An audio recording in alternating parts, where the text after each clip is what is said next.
Shalom, meus amigos, uma boa noite a todos vocês.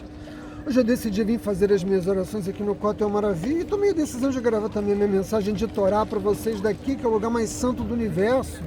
Nada mais apropriado do que estudar a Torá que é do chá aqui, do Kotel Maravilha.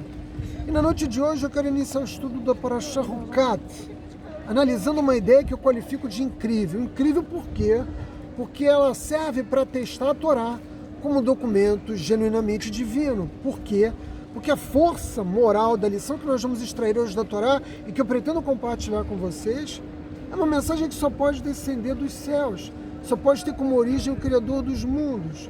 Observemos que um dos grandes aspectos que nos faz justamente errar na condução do nosso caráter e das nossas vidas é a nossa incapacidade de atuar corretamente. Dito de uma outra forma, nós atuamos incorretamente em momentos importantes de decisão das nossas vidas. Aí você vai fazer a pergunta evidente: como identificar isso, Átila? Nós vivemos num mundo em que os valores foram invertidos, e aquilo que era errado passou a ser certo, e o que é certo passou a ser errado. Reflitam comigo, todos os filmes, ou quase todos os filmes que nós assistimos, acabam com um final feliz. Esse é um elemento comum de boa parte da cinematografia mundial. O príncipe salva a princesa, o vilão termina muito mal. Mas você já se deu conta de que a Torá não acaba com um final feliz? Porque o nosso grande herói, o grande mestre da Torá, Moshe, não entra na terra de Israel. Ele comete um pecado grave para o nível de santidade em que ele se encontrava, porque se eu bater numa pedra, isso não tem nenhum efeito, né, para mim, porque eu não estou no nível de santidade de Moshe. E Hashem disse a Moshe: você fala com a pedra que ela vai dar água ao povo. Apenas a título de lembrança, Miriam já havia falecido, e Miriam era responsável pelo milagre da fonte de água que abastecia o povo judeu. Agora Moshe era responsável por isso, e Moshe teve que lidar com a demonstração do povo. O povo judeu não deu vida fácil à nossa liderança, e o povo pressionava por água. E Moshe recebeu a orientação de falar com a pedra, mas ele não conseguia encontrar a pedra, e ele acabou golpeando a pedra para poder tirar a água. Diante do povo, ele golpeia a pedra e a consequência disso todos nós conhecemos. Ele não entra na terra de Israel. Ou seja, a Torá não acaba com o final feliz, como tantas outras histórias, que entra com o povo judeu na terra de Israel e Yoshua Binun liderando o nosso povo. Obviamente, se a Torá nos relata esses fatos, é porque existe uma mensagem muito importante aqui. E se nós entendemos qual foi o erro de Moshe, que foi bater na pedra, e o que está por trás desse erro, nós vamos extrair da Torá, como eu disse no início, uma das maiores lições que nós podemos nos assenhorar para as nossas vidas. Se o nosso mestre maior, Moshe, que nos ensinou toda a Torá, foi capaz de cair no pecado, cometer um erro, e ele é um espelho para nós, né? Porque nós, obviamente, sempre dizemos que o judeu deve viver até os 120, porque foi a idade de Moshe, que nunca houve um outro homem como Moshe. Se ele é um espelho para nós temos que encontrar a raiz desse pecado. Nós temos que entender o que aconteceu. Normalmente eu recorro ao Rashi, que é o maior comentarista da Torá, mas hoje eu vou recorrer ao Maimônides. Maimônides nos ensina que o erro profundo de Moshe foi ter caído no estado de raiva. E a Torá relata que no momento, né, de tensão, Moshe diz algo como sua ralé de rebeldes, criticando o povo pela sua falta de gratidão ao Criador, de emuná.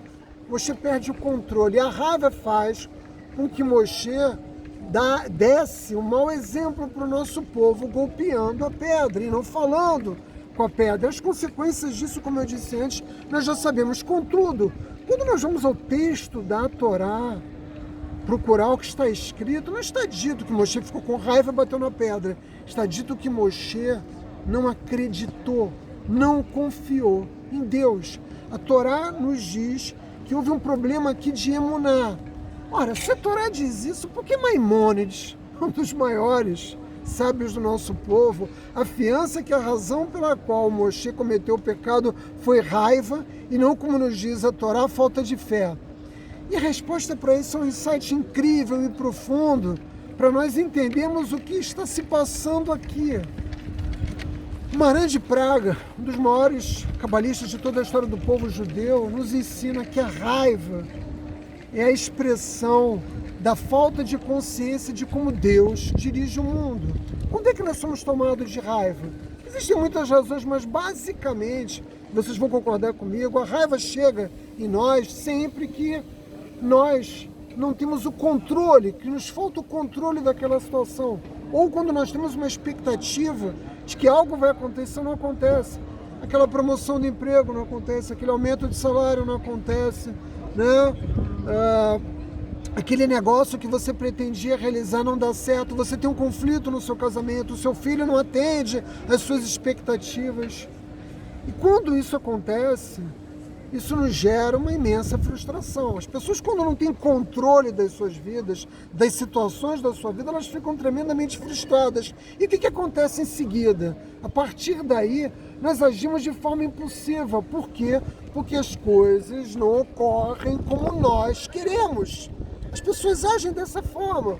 Ou seja, por detrás de todo ato de raiva e descontrole está justamente a ausência da consciência de que as coisas estão da forma como elas deveriam estar. Porque quem está no controle, quem está no governo do mundo não é você, é Hashem. E se nós entendermos isso, nós vamos perceber a grandeza, né, dessa mensagem contida na Torá. Qual é a grandeza? Não é de que nós não temos o controle da realidade, mas que diante da nossa incapacidade de controlar os fatos, nós temos que pelo menos controlar os nossos impulsos, as nossas atitudes. A mensagem que a Torá nos quer dar é que nós não devemos nos perder na vida por causa da raiva. Às vezes 1 minuto de raiva nos leva a tomar uma decisão que tem impacto sobre toda a nossa vida. Um casamento pode se desfazer por palavras ditas, uma amizade de 30 anos, um negócio que você vinha, né, durante décadas trabalhando para que ele tivesse êxito, fosse lucrativo. Às vezes uma decisão errada, motivada por um impulso de raiva, pode colocar tudo a perder. Nós sabemos que isso acontece, e eu tenho certeza que cada um de vocês pode dar um testemunho pessoal. A vida que nós estamos vivendo é a vida que nós temos que viver. O cenário da existência, dos acontecimentos na nossa vida são exatamente aqueles que deviam de ser, porque Deus planejou para cada um de nós. Então a conclusão é evidente: aprenda a viver num ambiente de insegurança, de incerteza, de dificuldade, de vicissitude. Mas o mais importante é que nós, na medida em que temos a consciência de quem está no controle do mundo, é que diante dessas dificuldades nós mantenhamos o quê? A nossa calma, a nossa paz. Para quê? Para que a gente possa decidir sempre com dignidade, para que a gente sempre possa decidir de forma correta.